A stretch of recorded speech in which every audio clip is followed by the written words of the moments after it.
What do you do if you lose something? Well, you typically go find it. What if you're in a dark room? By the way, this is a question that I've been working with my private clients on.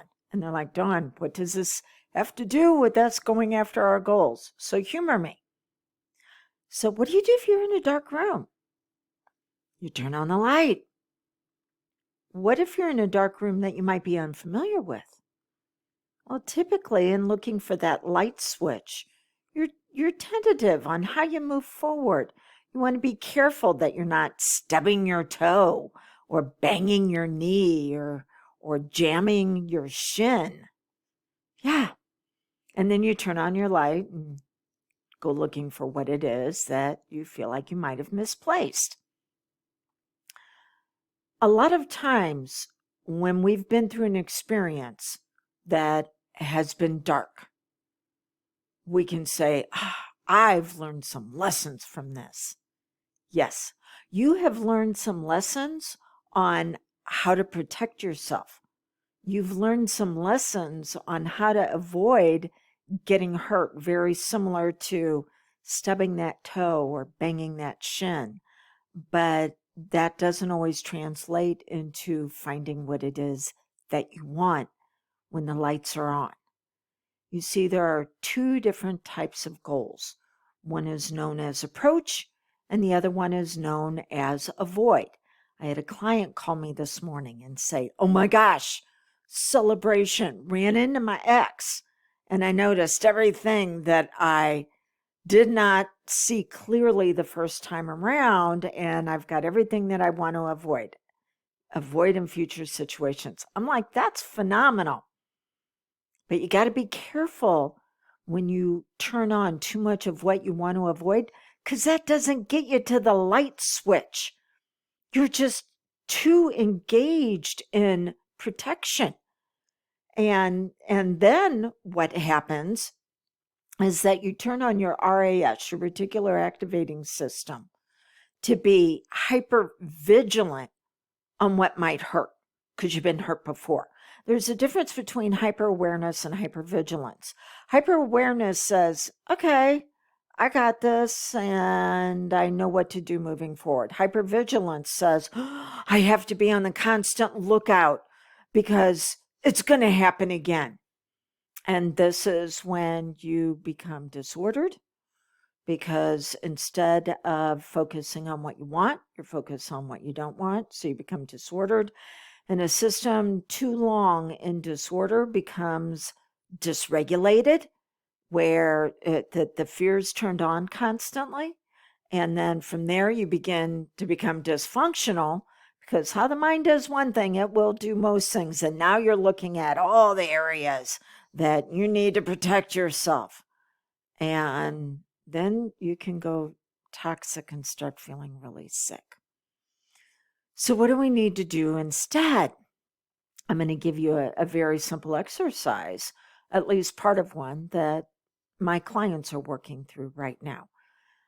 They've actually discovered the numbers between approach and avoidance, because you still need to have avoidance when you're like, oh, wait, this might be dark again. I need to know how to protect myself getting to that light switch. And it's 3-to-1 or 5-to-1. That means that you need to have 3 approach goals for every avoidance. If you want to have a decent quality of life, you want it to be outstanding, you need to have 5-to-1. So what you want to do is take a piece of paper, and I'm going to give you a simple mind mapping exercise. And in the center, you want to put down what your goal is. Maybe it's being in a healthy relationship, or maybe it's a vacation or upgrades to your house. And then from that center, that's the power center. It's a circle around it, power center. And then from there, you want rays coming off of it, like rays of the sun. And you want to write down the different action steps that need to be taken and the emotion that corresponds with that action step. Yeah, see, your subconscious mind which runs all of your habits and patterns, and either avoidance of protection or approach of amplification and acceleration and high quality. Well, there has to be an electricity that turns on your subconscious for that. And it is your emotional states. Like creates like, though. So if you have an emotional state that is protection, then you're going to find all the things you need to be protected from. But if you have an approach, you'll find all the things that can assist you. I'll give you an example. And the center, my power center right now is I'm getting ready to redo my kitchen. And so I've got the different steps that I want to complete coming off as rays from that sun in the center. And one of them is redoing the cabinets, and I'm redoing them for right now. And another one is redoing the counter. And then another one is the kitchen sink with faucet that I'm bringing someone in to do.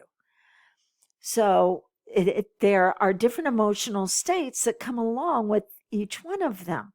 So redoing my cabinets, creativity. I'm engaging that part of me that says, wow, yeah, what might I want to do in this space? Because my kitchen cabinets are actually over 40 years old, and I haven't seen anyone with cabinets like these, and they're so unique. I want to keep them, but I actually want to highlight them. And so turning on that creativity, and then with the counters and the sink and the faucet, because I have a very unique refrigerator that is black, white, and brass. It's special order because it could only be counter depth for the space that I had. And everybody who's seen it went, wow, what is this? I'm like, it's part of a signature series. And it's special. You have to order this in. And so white, black, and then the brass handles. And so finding a way to do the kitchen sink and faucet and counter to match that. And that's beauty. I want to create harmony. That's the true definition of beauty, by the way. Externalization of inner harmony. It's the reason why you can look at a dandelion and go, wow, when you look at it, really is beautiful because it's in harmony with its purpose. So I want beauty and I want creativity. And that is now the electricity that is turning on my subconscious mind that says, wow, creativity. Look at this paint over here that we might be able to use on our cabinets that is so creative. This woman put together this because she couldn't find what she was looking for. And it is a female-owned business, and it is making waves in the industry because of what she's put together. Oh, I like that creativity. And then look at this beauty and how things can begin to pull together. And and what do I want to avoid? I do have what I want to avoid, having to redo any of the work. Okay? Want to be able to do it once and not go, well, that didn't turn out the way I wanted. But I need 3 to 1. All right? And then my powerful mind begins to say, let's look for all the things that we can make beautiful and the creativity. By the way, when I first started doing this, it's a few weeks ago, whenever I decided to redo my flower boxes, and now I have got over 2 pounds of wildflower seed that is now sprouting in these boxes, but there is a concrete retaining wall behind it. And it was creativity on what I need to do about that.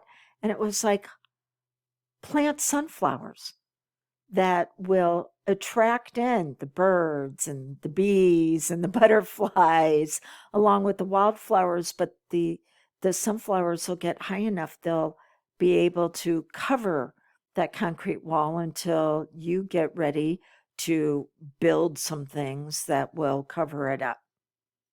Okay. See how the mind does one thing, it does most things. But are you going to be in protection? Are you going to be in avoidance? Or are you going to be in approach and acceleration and progress of what you want to experience? So stop the self sabotage. You can do that by beginning to reprogram your mind for what you want to approach. And then from there, create the life that you desire by your design, by saying, what are the emotions that are represented by these different actions that correspond with my goal? And how can I have even more of that?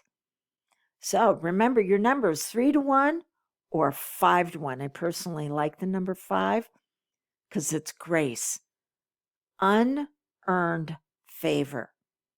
And that's what I wish even more for you. The type of favor that leads to a fulfilling life.